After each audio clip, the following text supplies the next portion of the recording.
안녕하세요. 공부하시는 학생들이 질문사항이 있어서 이렇게 적어 왔어요. 그래서 제가 그 질문에 대한 부분들을 한 개씩 지난 시간에 사주팔자는 어떤 개념인가요? 사주 보러 가면 뭘 물어봐야 하는지, 아니면은 이렇게 질문을 한 12개 정도 학생이 물어와가지고 한 개씩 제가 답변을 해드리려고 합니다. 1번은 지난 시간에 했고요. 2번은 도화살, 역마살에 대한 개념을 설명해 주세요. 제 친구는 자기가 도화살 넘치는 사주라고 그래서 남자가 자꾸 꼬인대요. 정말 그런가요? 이렇게 질문을 해 오셨네요. 도화살이라 하면은 여기 나타난 것처럼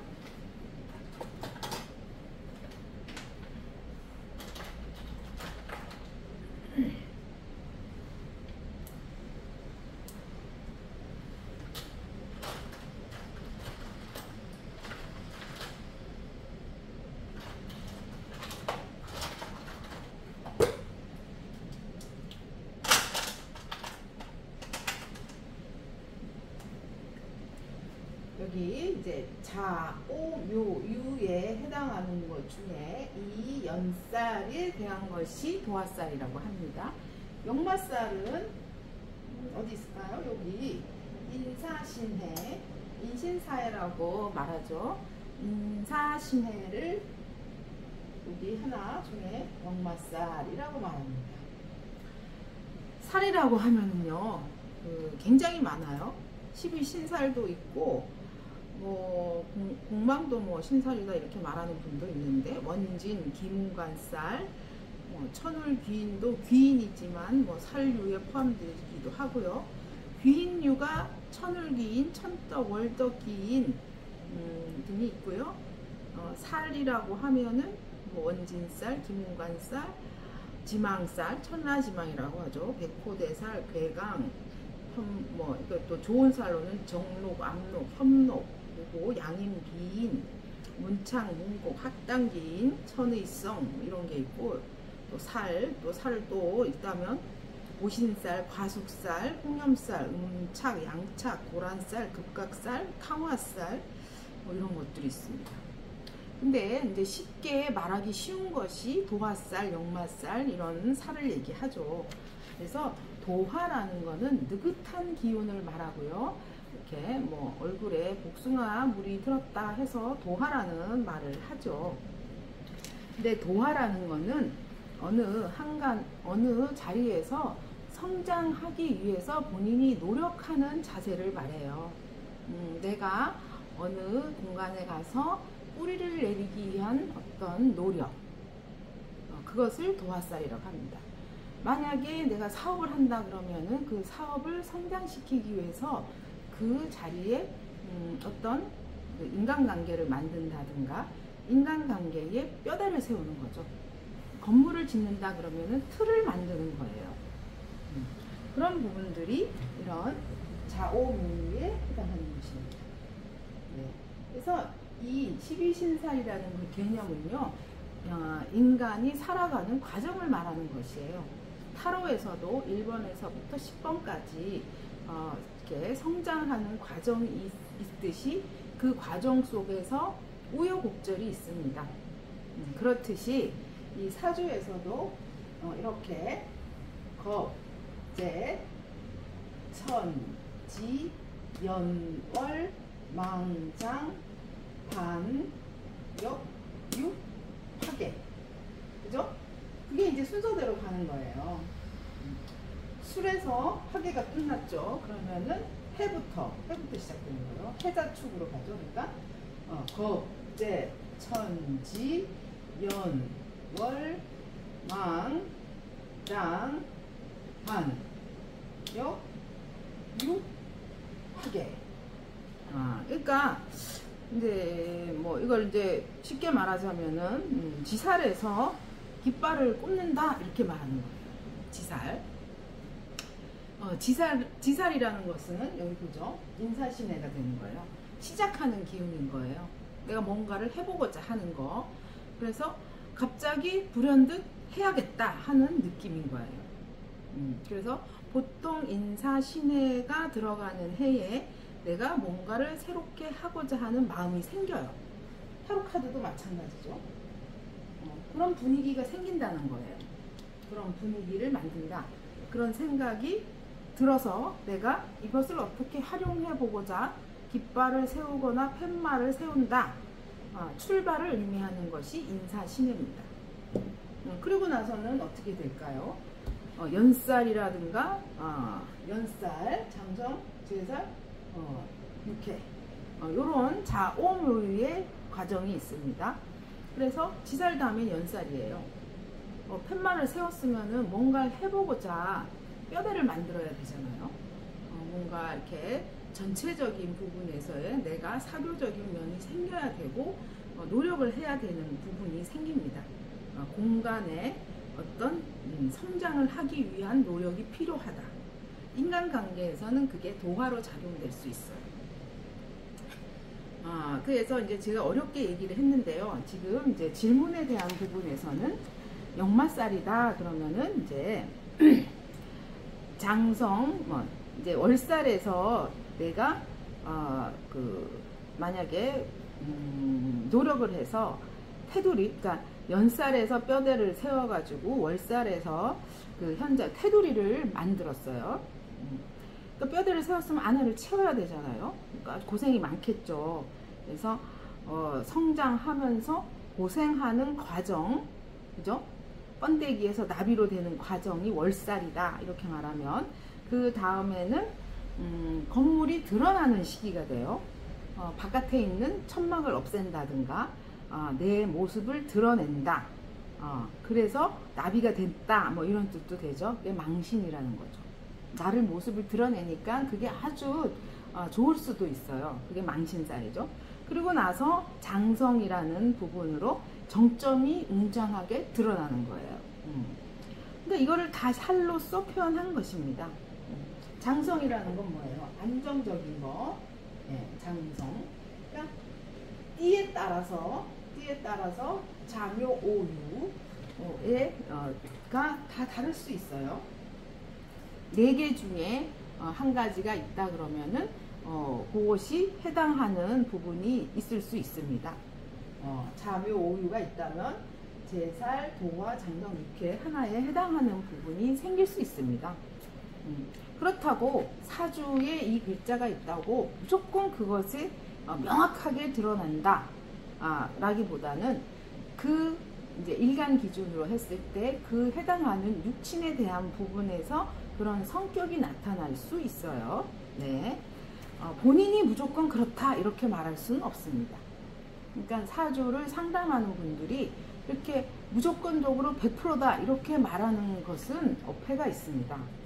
명백하게 이것을 증명하지 못한 사실을 그렇게 말하는 것을 믿기로 해가지고 만약에 상대방에게 일단 그 내담자에게 불안감을 조성하는 것은 좋지 않습니다. 그래서 여러분도 그런 것에 대해서 불안해할 필요는 없어요. 그것을 긍정적인 방향으로 이끌어 갈 수 있고요. 지지라는 것은 매년이 왔을 때 변할 수 있는 거고요. 그리고 대운이 바뀌면서 그 지지의 작용은 엄청난 변화가 일어나는 것이에요. 네. 그러니까 지구라는 자체도 가만히 있지 않고요. 나라는 자체도 항상 변하고 있습니다. 그거를 알고 항상 우리에게는 선택의 순간이 있다는 것을 아셔야 됩니다. 그래서 뭐 도화살이 있다고 해서 바람기가 있고 막 그런 것은 아니에요. 그러니까 그런 부분을 이제 명확히 아셔야 됩니다. 그러니까 전체 사주를 보고 또한 거기서 작용하는 부분, 이 사람이 표면적인 것만 그런 건지 내면적인 것만 그런 건지 아니면은 상황이 그렇게 되어 있는지 그 해만 그런 건지 그거를 명확히 찝어줄 수 있는 분에게 가서 상담을 하시는 것이 좋습니다. 그리고 그러니까 이제 아까 십이신사를 얘기하다 그러면은 이제 반환에서 반환에서는 그런 부분이 이제 안정감 있게 쉬는 거예요. 뭔가 내가 어떤 이제 내 사업하는 곳이 안정기를 이루고 약간은 이제 내가 사업체에서 사장에서 회장 정도로 승진해서 이렇게 바라보는 관점이 되는 것이 반환살이 됩니다. 그러다가 이제는 다 끝났네, 이제 완전히 거둘 거는 다 거두고 여기에서는 더 이상 뭐 먹을 게 없겠다, 이렇게 해서 떠나는 게 역마살이 되는 거예요. 더 이상 여기서는 먹고 살 게 없다, 아니면은 여기서 좀 약간의 정리를 해서 뭔가를 수확을 해서 떠난다, 이런 의미도 있어요. 그리고 다른 데 가서 좀 더 뭔가 다른 시작을 해보겠다 하는 게 역마예요. 그러니까 지살과 역마는 차이가 있겠죠. 지살은 그냥 생각을 해서 내가 깃발을 꽂겠다는 것이고요. 아무것도 없는 상태일 수 있어요. 역마살은 내가 여기서 하다가 이거를 가지고 다른 데 가서 좀 해볼까? 이런 마음이 생길 수 있는 게 역마살입니다. 육해라는 거는 그런 것들을 이제 하다가 뼈대만 남은 느낌이에요. 삶을 좀 이런 부분을 정리하는 느낌. 그리고 화계는 이제 전체적인 만약에 이제 이런 사업이나 이런 부분이 있다 그러면은 정리를 해서 거기가 완전히 이제 뭐라 그럴까요? 이제 터만 남았다, 이런 느낌의 그 상황을 말하는 거예요. 그렇다고 그게 나쁜 거는 아니죠. 나쁘다 좋다의 의미가 아니라 어떤 정신적인 부분으로의 승화라고 말할 수가 있어요. 화계라는 거는 뭔가 내가 이 상황에서 좀 조절을 해야 될 필요가 있다 하는 느낌이 화계예요. 이 사주에서도 그렇지만 타로에서도 보면은 축진, 미, 수를 보면은 다 조절의 카드예요. 조절, 상황의 판단, 내가 올바르게 가져야 할 것을 가져야 한다. 내가 취할 것만 취한다. 현재 상황에서 내가 공적으로 현재 상황을 판단하여 가질 것을 가진다.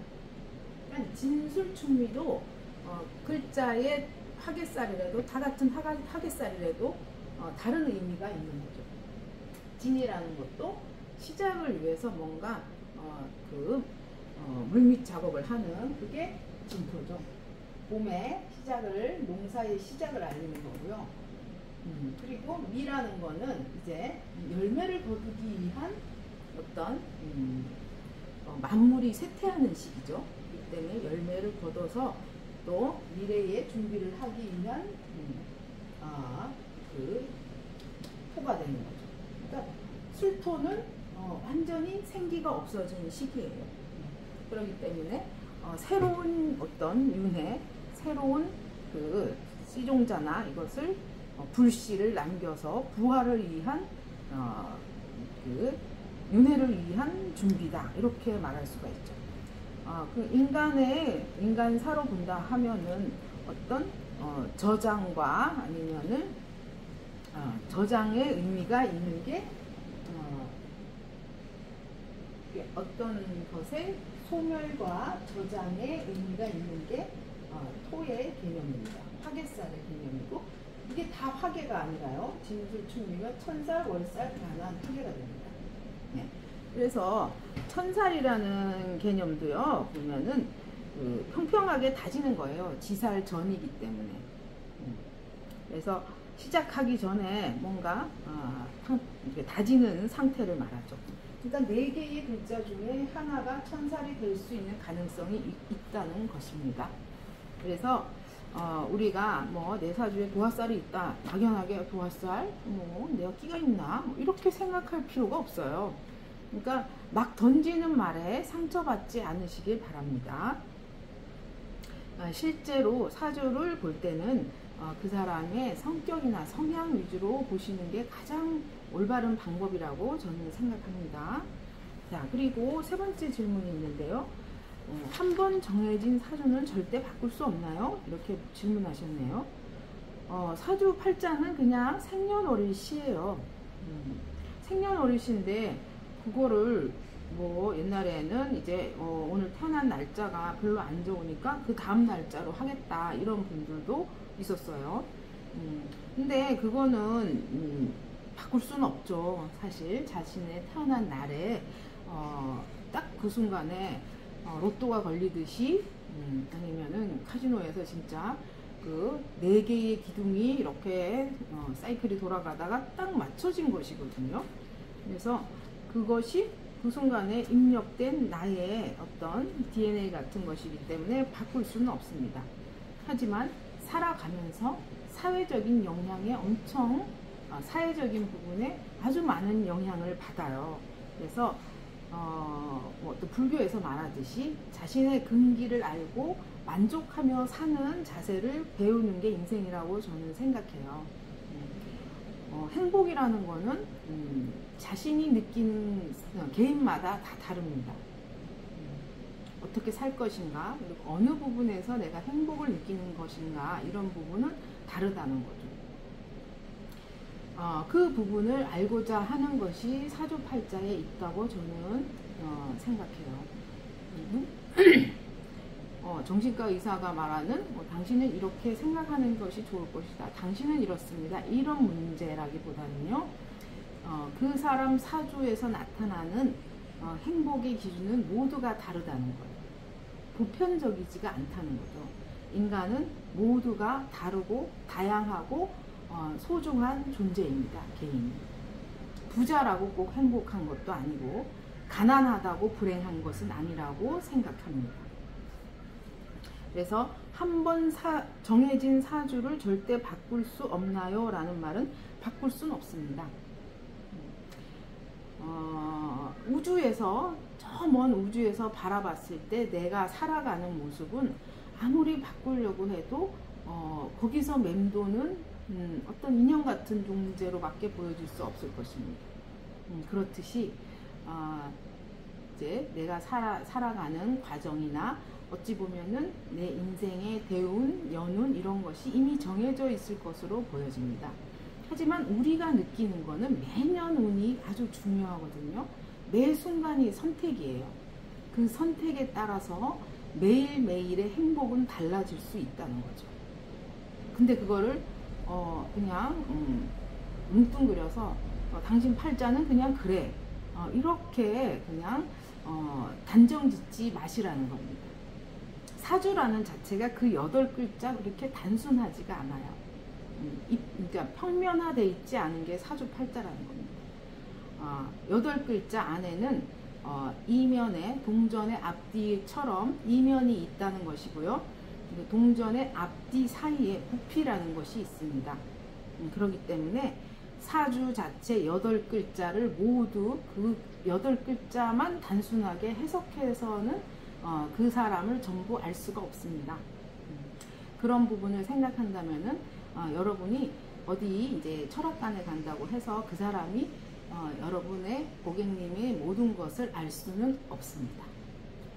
너무 두려워 마시고 본인의 마음을 이제 좀 위로받고 또 내가 조금 더 행복하게 살기 위해서 이러한 상담소를 찾으셨으면 좋겠습니다. 4번째 질문도 저도 사주를 보러 가고 싶은데 나에 대해 너무 많은 것을 알고 있을까봐 무서워요. 편한 마음으로 가도 될까요? 그렇게 많이 알지 못합니다. 제가 지금 방금 전에 얘기했듯이 사주 자체는 8글자지만요. 거기에 대한 이면이 엄청 많은 영상이 숨겨져 있다는 거죠. 다 알 수가 없어요. 단지 그 무속인이나 아니면은 약간 초기 발달한 사람들은 여러분의 마음을 좀 읽을 수가 있겠죠. 그런 분들은 아주 공감 능력이 뛰어나신 분들입니다. 그리고 판단력과 당신에 대한 이해력이 뛰어나신 분들이 당신의 마음을 우리의 마음을 읽는 거죠. 그런 부분에 대해서는 이제 서로 이제 허심탄회하게 얘기를 하고 이제 도움이 되는 부분만 취하시는 게 좋을 것 같아요. 만약에 내가 어떤 사람에게 상담을 어떤 이제 상담소에 가서 무섭거나 두렵다면은 상담을 안 하시는 게 좋습니다. 네. 편한 마음으로 갈 수 있는 것을 선택하시는 게 좋습니다. 자, 5번째, 기본적인 용어에 대해서 알려주세요. 일간, 일주, 오행, 개운법, 기운, 대운, 용신, 아홉수 뭐 이런 거를 질문하셨네요. 이거는 이제 명리학에 대해서 다 알려달라는 것 같이 느껴지는데, 또 이거는 이제 명리학에 대해서 저희 뭐 기초 강의나 이런 걸 들으시면 알 수도 있고요. 간단하게 말씀을 드리자면은 일간이라는 것은, 일간 하면은 연월일시에서요, 연월일시 그래서 이 일을 말합니다. 연간, 월간, 일간, 시간, 그죠? 이게 하나, 둘, 셋, 넷, 다섯, 여섯, 일곱, 여덟, 이게 8자가 됩니다. 8자 중에 사주가 돼도 이게 4기둥, 사주, 사주 8자 중에 여기 1, 그리고 천간이 되기 때문에요, 여기가 일간이 됩니다. 네, 이게 일간이고요. 그리고 일주라는 거는 이 주가 들어가죠. 이 전체가 일주가 됩니다. 일주. 네, 그럼 여긴 월주가 되고 여긴 연주가 되고 시주가 되겠죠.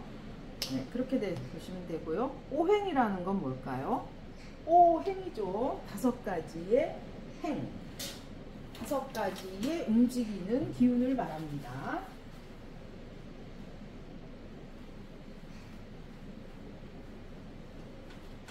오행이라는 것은 오행, 이게 단일행자예요. 단일행자. 그래서 5가지의 다니는 요소. 타로에서는 4원소가 있죠. 4원소. 4가지의 원소. 원소다 그러면은 이제 지수화풍이 돼요. 지수화풍. 4원소는 지수화풍이 되고, 5원소는 목, 화, 토, 금, 수가 됩니다. 네, 목화, 토, 금수. 목화, 토, 금수가 오행의 기운이 됩니다. 지수화풍은 어찌 보면 하늘의 기운이라고 볼 수 있어요. 하늘의 기운. 그리고 목화, 토, 금수는 하늘과 땅의 기운에서 나타나는 오운육기로 볼 수가 있어요. 그래서 오행은 목화, 토, 금, 수가 됩니다. 자, 그리고 개운법이라고 했는데요. 개운법이라는 거는 여러 가지로 이제 사람들이 얘기를 많이 해요. 가장 많이 얘기할 수 있는 개운법은 선행을 하라 이렇게 말해요. 선행. 착한 일을 많이 해서 이렇게 좋은 일을 덕을 쌓으면은 운이 좋게 간다. 저도 그런 생각은 많이 합니다. 그래서 어떤 책, 가장 좋아하는 책에 보면은 요범사훈이라고 있어요. 요범이라는 거는 종료할 요자죠. 평범함을 끝내고 끝내는 좋은 교훈이 있는 말이라는 원앙법사님이 쓴 책인데요. 원앙법사님의 어떤 일생에 대한 얘기인데, 공과 격이라 그러죠. 공을 들인 일, 과오를 벌인 나의 행동, 좋은 일을 했을 때 점수가 올라가고 나쁜 일을 했을 때 마이너스 점수가 됩니다. 이거는 이제 뭐 종교에서도 그렇죠. 선행을 해라. 그리고 남을 사랑하라. 좋은 말을 해라. 근데 여기에서 나타나는 거는 무조건적으로 좋은 말과 좋은 행동은 아니에요. 무조건적인 선행이. 전체를 봐야 되는 거예요. 전체. 내가 안 좋은 말을 했을 때 저 사람이 잘 된다면 안 좋은 말도 해야 되는 것이 공공적인 말인 거예요. 공을 올릴 수 있는 말인 거죠. 그런 것에 어떤 가장 큰 개운법이 있다 이렇게 말할 수가 있어요. 그 밖의 개운법에 대해서는 뭐 각자가 이제 그 가치관에 따라서 다를 것이라고 저는 생각합니다. 스스로 당장 자기 지금 이 생을 살면서 당장 내 인생이 바뀌고 좋은 운으로 갈 것을 기대하기는 조금 어려울 수도 있겠죠. 하지만 내 마음속에서 내 스스로 행복을 찾아가는 길을 찾는다면은 그것이 개운일 것이라고 저는 생각합니다. 자, 그리고 기운이라고 그랬는데요. 기운이라는 자체는 기를 말하는 거죠. 기. 이 오행이나 이 원소가 내 몸에서 나타나는 기운일 수도 있어요. 기. 기수련이라는 말도 있죠. 기라는 거는 내 몸이 이렇게 모든 어떤 혈액이라든가 아니면 이제 현대적 의학으로 말하면은 호르몬이죠. 신진대사. 그런 것들이 원활하게 흘러가는 상태가 좋을 때 기운이 좋다. 아니면은 어딘가가 막혀 있다 그러면은 기운이 안 좋은 거죠.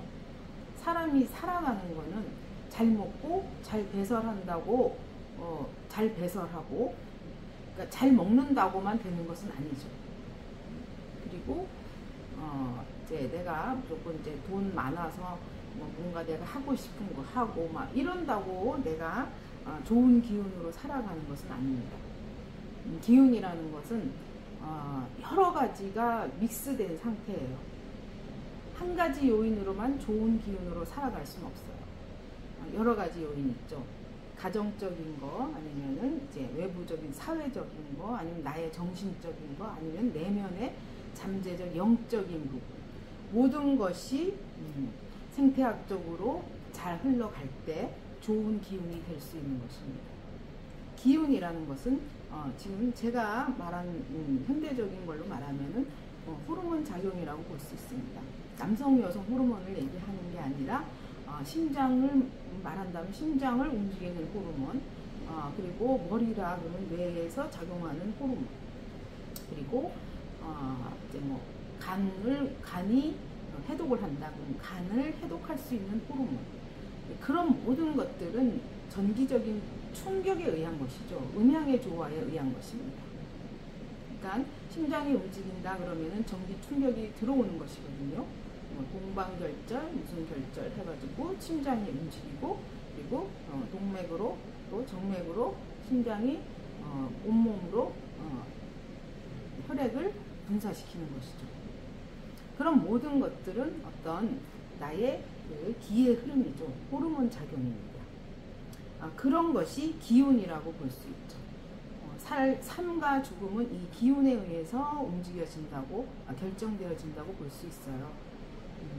그러니까 내가 기분이 좋다 그러면은 이런 바닷가에서 뭐 다이돌핀이라든가 이런 호르몬 작용으로 해서 기분이 좋아지면 좀 더 젊게 살 수 있다 이렇게 말하죠. 젊게 살 수 있다는 그 기준이 뭘까요? 나한테 좋은 그 호르몬의 작용이 있는 거예요. 기분이 좋다 그러면 엔돌핀이 발생한다고 하죠. 그럼 그 엔돌핀이나 다이돌핀이라는 호르몬이 뭘까요? 나의 신진대사를 원활하게 움직여주는 호르몬이에요.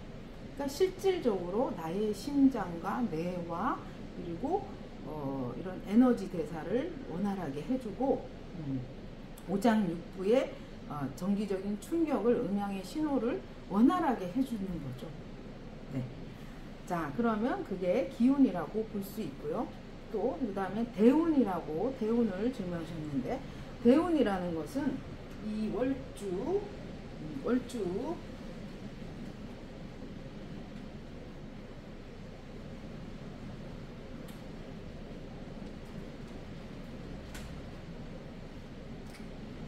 연월 일시에서 이 월이죠. 월주에서 나오는 월주를 기준해서 나오는 것이 대운입니다. 월주 기준으로 해가지고 이렇게 뭐 월주를 기준으로 해서 남녀가 운이 대운의 흐름은 반대예요. 그렇기 때문에 여성과 남성이 똑같은 날에 태어나도 대운의 흐름이 반대로 가는 것이죠. 대운이라는 것은 좋은 운을 말하는 것이 아니에요. 내 인생의 큰 틀이 10년을 주기로 바뀌는 거예요. 사람이 이제 10년 주기로 성격이 바뀌는 것을 말해요. 어떤 사람 보면은 10년 있다 보면 성격도 바뀌었고, 어떤 사람은 얼굴도 바뀌었죠. 성형을 해서 바꿀 수도 있고요. 그 성형을 해서 바꾼다는 자체도 그 사람의 운이 바뀌기 때문에 마음이 바뀌어서 얼굴도 바뀌는 거예요. 네. 그래서 이 대운이라는 거는 큰 운을 말하는 거예요. 네. 좋은 운을 말하는 게 아니에요. 그 사람의 큰 틀의 운이 흘러가는 것을 대운이라고 하고요. 그리고 그럼 대가 있으면 소가 있겠죠. 소운이라는 거는 매년의 운을 말하는 거예요. 해운, 새운 이렇게 말하죠. 소운은 매년의 운, 올해가 개묘년이라 그러면 개묘년의 운을 말하는 것이고, 대운은 개인적인 운이죠. 개인적인 나의 운, 메이저죠. 소운은 마이너죠. 대운이라는 것은 다 자기 자신에게 관련된 운의 흐름이 10년을 주기로 바뀌는 것이에요. 그래서 우리가 잘못 알고 있는 부분이 아주 많습니다. 그리고 용신이라는 것은 내 사주에서 가장 쓰임이 있는 오행을 말하고 쓰임이 있는 글자를 말하는 것이에요. 그래서 뭐 목화토금수 중에 하나일 수도 있지만요. 목화토금수 중에 하나일 수도 있어요. 연월일시, 연월일시 이 중에서 나한테 쓸모가 있는 신이 무엇일까가 용신이 돼요. 근데 이제 그것을 명확하게 집어서 이 글자가 용신이다 이렇게 말하기는 좀 어렵죠. 좀 더 이것을 구체화시키고 현대적 측면에 맞게 바꿀 필요는 있다고 봅니다. 용신이라는 부분은 이제 아주 몇백 년 전부터 중국 책에서 많이 나온 것으로 보이고요. 그것을 우리나라 사람들도 많이 활용을 했던 것으로 보이지만 제 생각에는 이 용어를 조금 바꿔서 현대 상황에 맞게 이 사주의 강점이라든가 장점,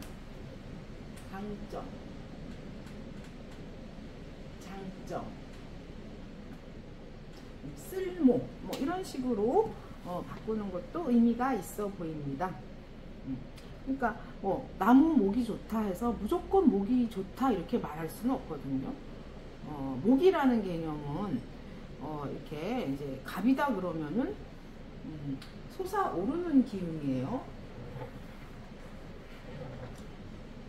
이렇게 인은 뿌리 내리는 기운이고 갑이라는 기운은 위로 솟아오르는 기운이에요.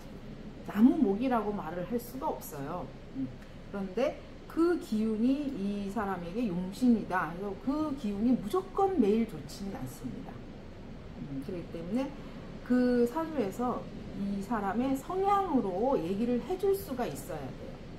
어떤 성격이 당신에게는 장점입니다. 강점입니다. 아니면 육친적으로 어떤 육친이 본인에게 도움이 될 수 있습니다. 라고 말하는 게 좋겠습니다. 그리고 아홉수라는 부분은 이제 국자라고 생각하는데 제가 생각하는 아홉수는 교운기라고 생각해요. 대운에서 대운과 대운 사이에 바뀌는 시점이 아홉수라고 볼 수가 있습니다. 왜냐하면 대운이 10년 주기이기 때문에 9년 차일 때가 아홉수라고 볼 수 있습니다. 네, 그리고 6번째, 어떻게 해야 삼재를 잘 보낼 수 있을까요? 삼재란 무조건 나쁜 것인가요? 삼재라는 것은요, 3년마다 이렇게 바뀌는 것이죠. 그럼 12가지 이디 중에 자축이묘, 신사오묘, 신묘, 수래 중에 3년은 모두가 삼재가 걸려요. 그러니까 우리가 이제 12년을 산다 그러면은 그 3년은 항상 삼재에 걸려 있는 거예요. 그렇기 때문에 좀 약간은 이렇게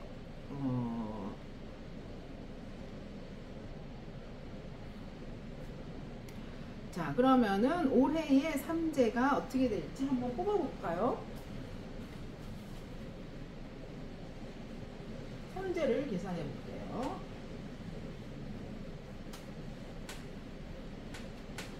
이 삼재라는 것도 무조건 나쁘고 이런 게 아니에요. 그러니까 이제 과거에 삼재라는 것은 이제 지지를 기준으로 하는 거예요. 띠를 기준으로. 만약에 이제 올해가 계묘년이니까 계묘년은 방향성이 임묘진이죠. 3년이니까 작년 임묘진. 이게 이제 목의 기운이다 이렇게 보죠.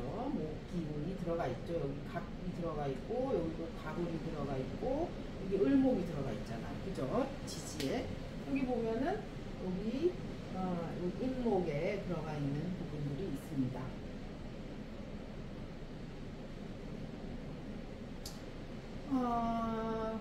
그러면은 이제 여기 묘진 이런 부분들이 이제 목의 기운이 들어가 있다.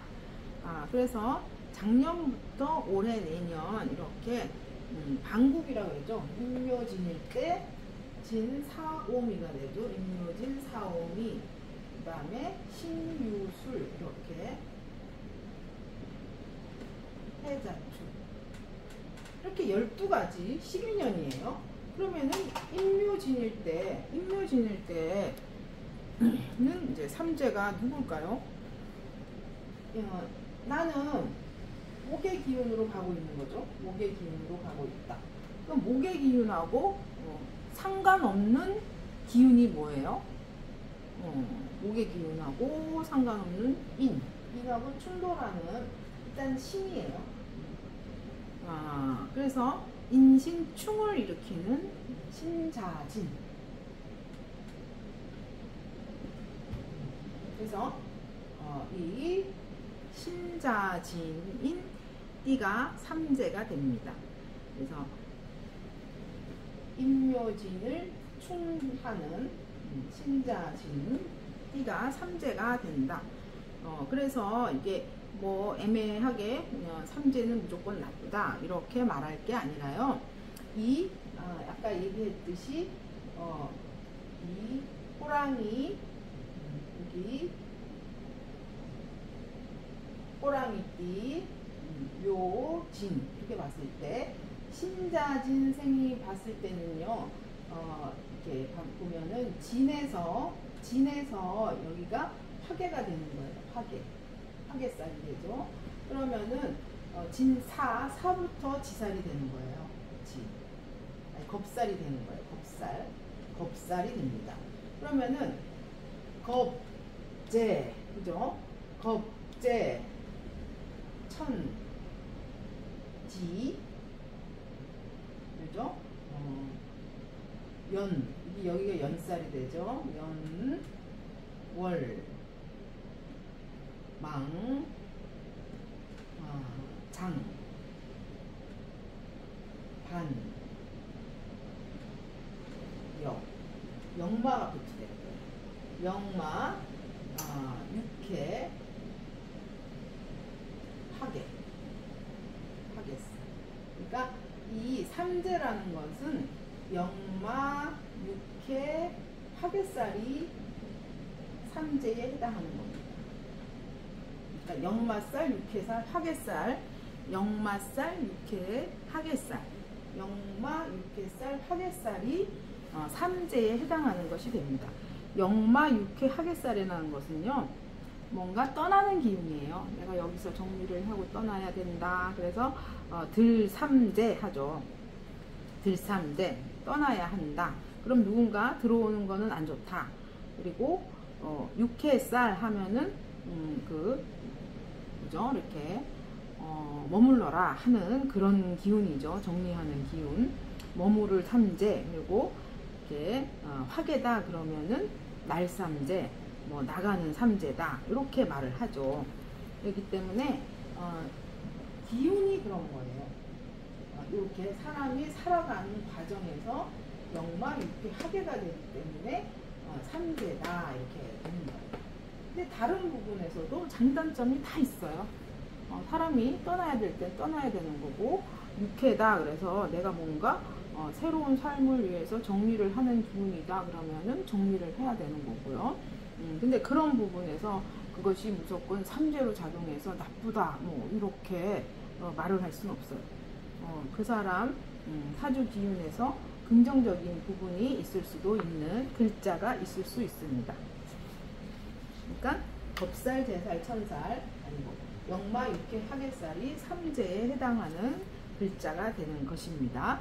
그러니까 이거를 이제 사람들이 뭐 어떤 악용을 한다 그러면은 사실 12신살이 전부인데 겁살 아니 영마, 육회, 화개살 삼재다 무조건 나쁘다.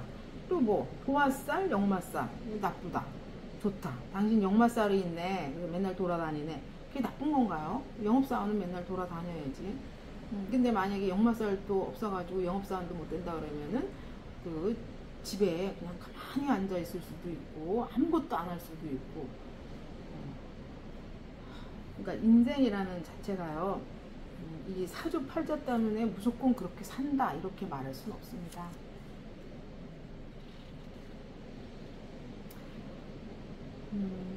잘 생각해 보세요.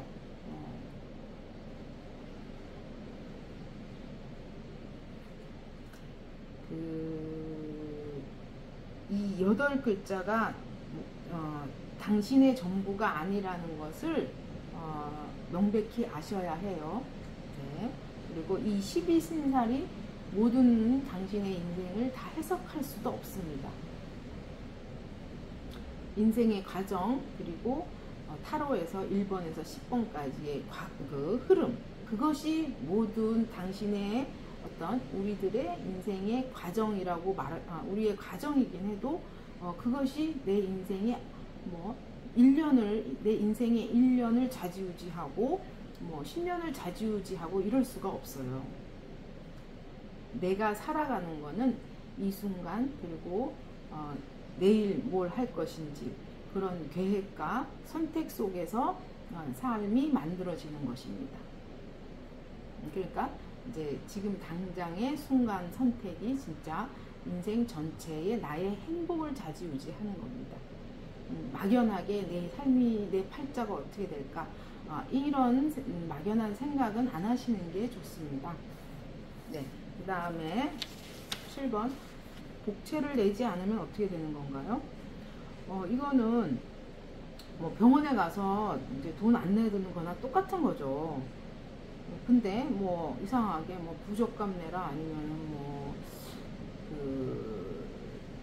이제 아주 심하게 돈을 많이 요구하는 거는 좀 문제가 있다고 보시고 조심하셔야겠죠.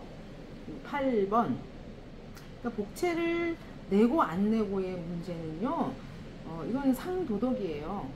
내가 어디 가서 상담을 하는데 상대방이 얘기를 내가 이 상담을 해주는 분이 뭐 타로 힐러다 그러면 타로 힐러 되시는 분이 아무 관계없는 사람의 말을 들어줄 이유가 없는 거예요. 부모 형제 간에도 어려운 얘기도 하기 힘들어요. 그런 어려움과 고통스러운 얘기를 듣는데 들어야 돼, 거기에 대한 대가를 지불해야 하는 건 당연한 겁니다. 그게 예의라고 저는 생각합니다.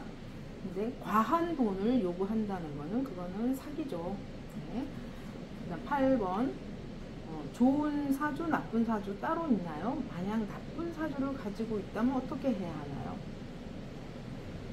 좋은 사주, 나쁜 사주라는 거는 시대적인 배경에 따라 다르다고 생각해요. 그러니까 사주에 그 사람의 성격이나 어떤 그 복이라는 게 조금씩 다르게 있죠. 그렇다면 이제 지금까지 얘기한 거와 많이 중복되는데 본인 스스로의 만족감이나 이런 부분을 찾아야 한다는 것이 중요한 포인트입니다.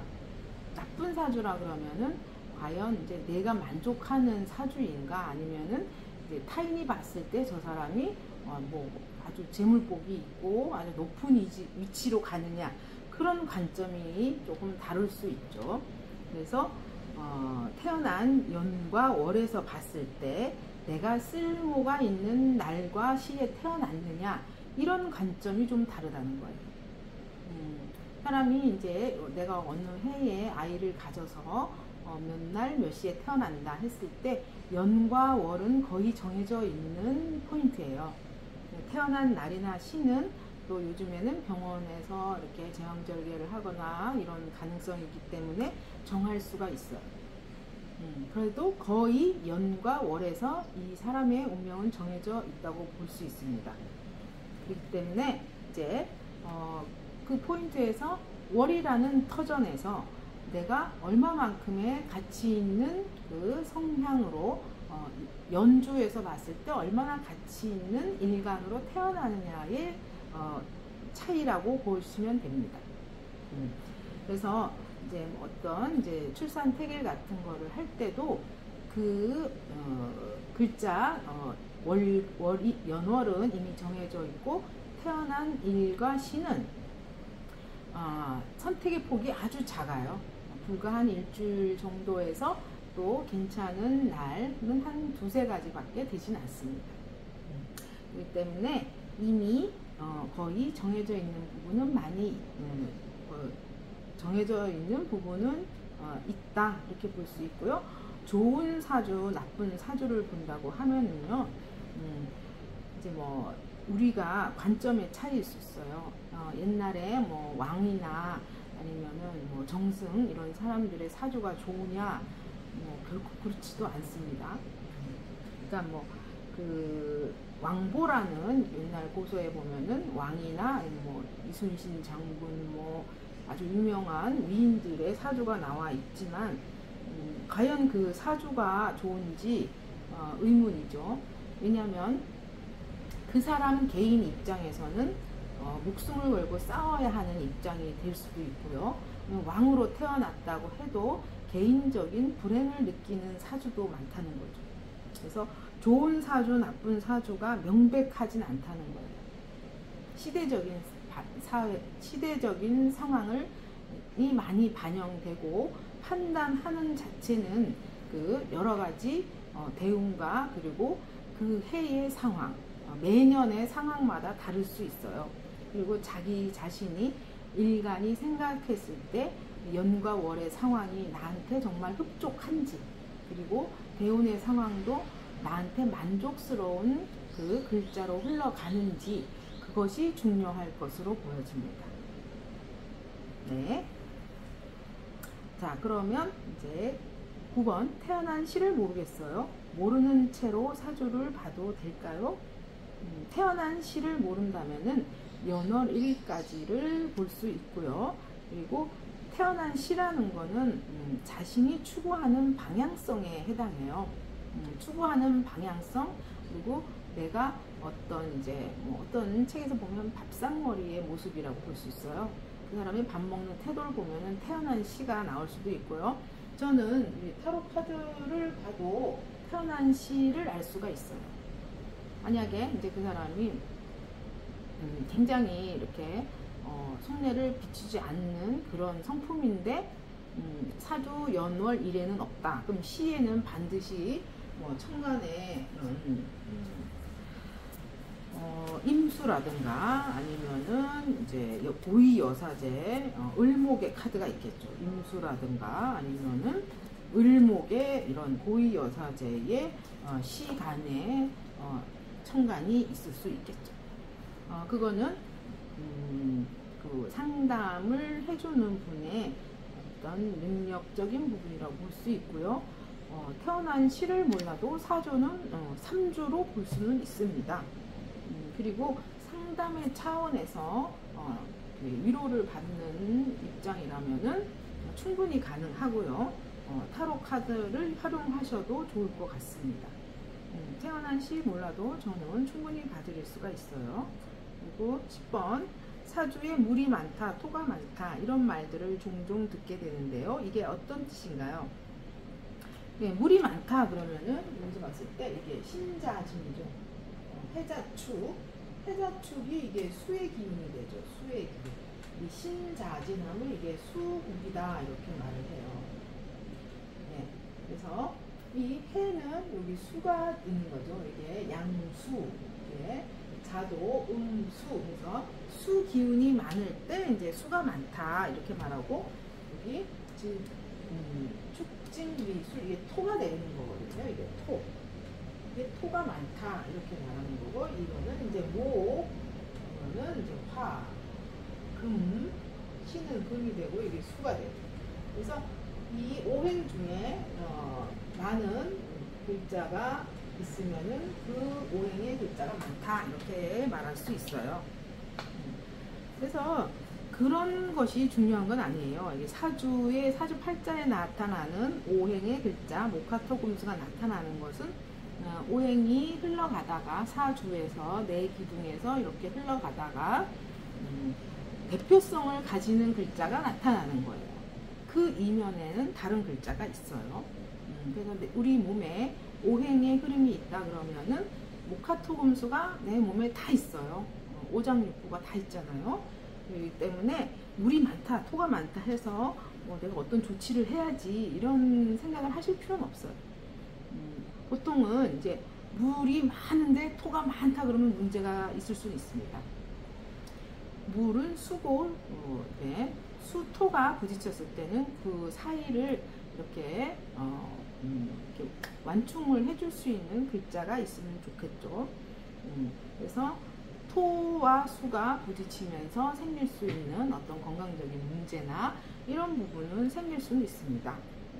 그래서 이제 그런 말을 들었을 때 단순하게 거기에 이렇게 집착하거나 그게 뭘까 이렇게 생각할 필요는 없습니다. 그러니까 정말로 깊이 있게 공부를 하지 않은 상태에서 정말 혹세무민으로 이렇게 사주를 막 보다가 좀 돈 아까운 분들도 많이 있으실 거예요 아마. 자 11번에 기가 세다, 기가 약하다 이런 차이와 정확한 의미를 알려주세요 했는데요. 기가 세다, 약하다 이런 부분은요. 아까 이제 기의 흐름이라는 거를 얘기했는데요.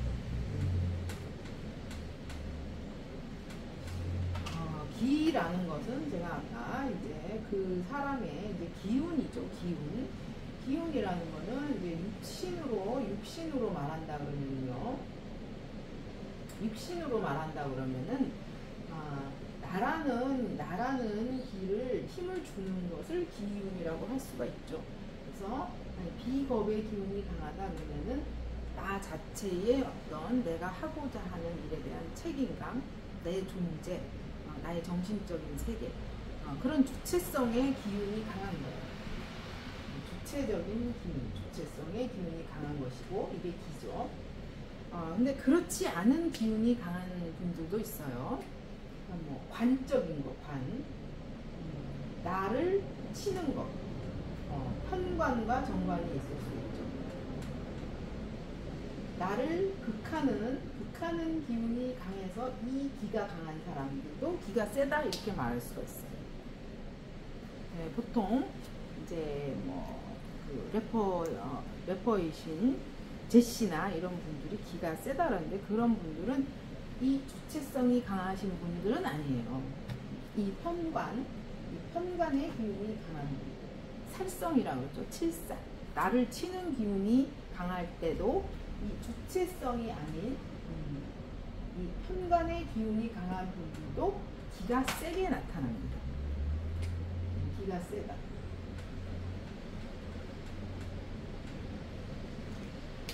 그래서 이런 분들이 보통 이제 그 신바람 나는 사람이 될 수 있죠. 이 편관을 누리기 위해서는 신이 필요하죠. 식신이 필요할 수도 있죠. 식신이나 상관이 필요할 수 있습니다. 식상으로 편관을 제압해야 되기 때문에 신바람 나는 기운이 필요하다. 신명나게 아니면은 씩씩하게 행동하는 사람들, 이런 분들이 기가 세게 나타납니다. 그러니까 실제로 기가 센 거는 주체성이 강해서 센 사람도 있지만 관살이 강해서 센 사람들도 있어요. 그래서 이런 분들은 이제 신이라고 하죠. 신. 이거는 기입니다. 두 개 다 세면은 신기가 있다 이렇게 말하죠. 그렇다고 뭐 무속인이 된다 이런 게 아니라요. 신기가 강한 사람들은 약간 자기 주장이나 이런 부분이 강해요. 근데 모든 사주들은 신기가 강하거나 기가 세거나 아니면 신이 강하거나 아니면 정이죠. 정신기예요. 정신기. 정서적. 이는 이제 인성이죠. 인성이 강하거나 셋 중에 하나입니다. 그렇기 때문에 분명히 어디 가면 기가 세다, 신이 강하다, 아니면 정서적이다. 정서적으로 강한 사람은 이제 수용하는 태도가 많은 거예요. 그래서 정적인 사람들은 너무 그게 강하면은 이제 계속 남의 얘기만 듣고 또 집에서 가만히 아무것도 안 하는 사람도 있을 수 있어요. 정신이 강하면 어떻게 되겠습니까? 정신만 강하고 기가 약해요. 그러면은 정신병자가 될 수도 있습니다. 그러니까 정서적으로 너무 안정돼서 공부를 잘할 수도 있지만 공부 잘한다고 본인의 판단력이 좋고 책임감이 강하지는 않을 수 있어요. 그런 부분, 정신이 강한 사람은 정신병 될 수 있습니다. 그래서 나의 뒷심이 되는 비겁의 힘, 형제의 힘, 이게 바탕이 되었을 때 정신적으로 건강하게 살 수가 있는 것이죠. 네, 그럼 12번. 어떤 사주 타로 철학관이 좋은 곳인가요? 혹시 선생님만의 기준이 있을까요? 지금까지 말한 것들에 대해서 이제 조금 고객이 갔을 때 그 본인의 어떤 목적성을 같이 소통할 수 있는 그런 선생님이 있는 곳을 가시는 게 좋아요. 그리고 본인의 경험을 저분이 좀 알 것 같다. 그리고 그러니까 내 마음을 꼭 알아줘야 된다 이런 것보다는요, 상담을 하는 부분의 자세도 중요하고요. 그리고 상담을 해주시는 분의 어떤 마인드도 중요할 것으로 보입니다. 어찌 보면은 이제 선생님을 상담하시는 선생님을 만나는 것도 복불복 같은 느낌이 들지만 그래도 뭐 공부를 많이 한 분이 좋다 이렇게 말할 수는 없고요. 이제 소통을 잘 할 수 있는 분, 그리고 경험이 좀 많으신 분, 어느 한쪽에서 전문가이신 분이 필요할 것으로 보여집니다. 그 이제 저희 예전에 제가 이렇게 배웠던 선생님은 입시에 대한 점을 볼 때도 그 대학 입시 공부를, 그러니까 대학 수능이다 그러면은 대학 그 입시 자료를 다 공부하시고 점을 봐주셨어요. 그러니까 내가 만약에 철학관을 하든 타로를 하든 사주 카페를 하더라도 그 분야, 내가 만약에 연애점을 보거나 아니면은 어떤 이제 공부하는 사람들에 대한 공시생에 대한 상담을 한다 그러면 그 분야에 대해서 공부를 하시고 상담을 하시는 게 좀 명확하게 상담을 해줄 수 있다고 봅니다. 그러면 상담을 받으러 가시는 분도 그쪽 분야를 좀 알고 있는 분에게 전문가를 찾아가시는 게 좋을 것으로 봅니다. 네, 지금까지 질문 12개 답변이 도움이 되셨기를 바랍니다.